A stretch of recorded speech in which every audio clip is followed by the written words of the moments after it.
Hello, I'm Robin Henning, and welcome to another Exchange Life Nugget of Truth. How do you feel when someone else makes a decision for you without consulting you? Some of you may be okay with that, depending on who the person is.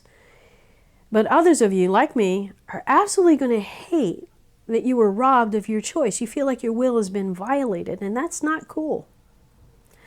Beloved, we were made for a restful, loving relationship with God. And now He is one who will never rob us of our ability to choose. He will never impose His will on us and turn us into robots.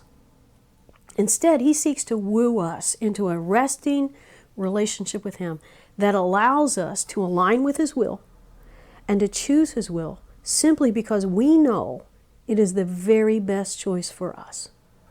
And beloved, this truly is the path of humility, a path of total rest and total dependence on His life flowing in us and through us. It's a beautiful path, but it's one that Satan really hates. In fact, he is constantly working to try to rob us of our peace and our rest and our intimate relationship with Jesus. He will accuse Jesus of causing us pain and suffering, and therefore He isn't good and He can't be trusted. If He was good, He wouldn't have let this pain into my life. You know, for those who've been sexually violated, for example, it is really easy for the enemy to gain this kind of ground in their life. I have recently found that a lot of my issues in this area come from the very beginning part of my life, where pain was inflicted for good purpose, but as a little kid, I couldn't understand the good. All I knew was the pain. And so therefore, I couldn't rest. I had to protect myself because nobody, not even Mom, was there to protect me. So beloved, as this kind of stuff gets unearthed and removed, as we begin to see the enemy's strategy to try to get us to function in fear instead of faith. Remember, faith rests, fear runs. So the enemy wants me to run away from God and function in my own selfishness, my own self-preservation, my own wisdom, not relying on the Spirit of the Lord to reveal truth or reveal God's path for me. He wants to trap me in fear and keep me stuck in my imposter mode of self-awareness, selfishness, and to get me to function apart from the mind of Christ, which is an illusion, but it is still that out of balance awareness of just me, as opposed to tapping into my awareness of Christ in me. You see, at the moment I've accepted Christ, I have been infused with Jesus and His mind. It's a little bit like an infuser for tea. If you take loose leaf tea, you're not going to just dump it into the teacup. You're going to put it in a capsule called an infuser, and you're going to allow it to soak into the hot water. And when you're done infusing, it's not a perfect analogy, but work with me here. When you take that out, where's the tea? It's in the infuser. That's like Jesus being at the right hand of the Father. He is in the heavenly realms at the right hand of the Father. Where's the water? It's in the cup. It's also still in the infuser. Where's the tea? In the infuser and in the cup. You cannot separate the two. They are both commingled. And so while Jesus is at the right hand of the Father, so am I. And while I'm here on earth, so is He. We are commingled. His essence is interwoven into the real me. Cannot be separated.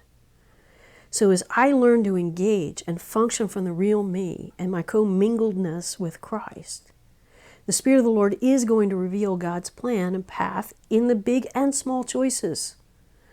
I want to engage Him in every choice with the mind of Christ, resting that He's going to show me the best choice, in other words, God's will for me. God's always going to do what is best for me. And when I react in fear to that, I'm not functioning in faith. I'm not believing that God really loves me and is being kind. And instead, my selfishness is saying, no, He wants to hurt me and make me miserable. And that's a lie from the pit of hell. So beloved, if you can relate to this, I want you to ask the Lord, where has the enemy gotten that foothold, that legal standing in my life to perpetuate the lie that I can't trust you, Lord Jesus, that I'm believing a lie against your character. or believing the lie that I can be in control, or believing the lie that I know what's best for me. Those are all lies from the pit of hell. And so ask the Lord where that lie got embedded, where the enemy got that legal standing and got that grounding in life, and he'll show you.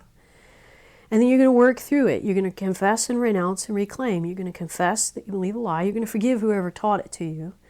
You're going to reclaim the legal standing, reclaiming that legal ground. And then you're going to ask the Lord, what will you give me in exchange for this? And as he shows you what it is, he speaks over that. It's most likely going to say something like rest, joy, peace, comfort, whatever. It's going to be his word to you. You're going to receive that. Lord, I choose to receive that in place. I give you the lie. I choose to receive this in its place. And then you're going to make a declaration. I declare that I unpartner with the lie that God is not good or trustworthy, whatever it is. Lord, I put that lie off. I unpartner with it. And I choose to partner with Jesus for the truth that you love me and you're always going to guide me into what's best. So, beloved, if you're struggling with any of this, I hope this has encouraged you. I hope this has helped you. I hope that you're going to walk on in his strength and in his rest, and that you're going to have a blessed week as you walk with him this week. I hope this encourages you. Have a great week in Jesus. We'll see you next time.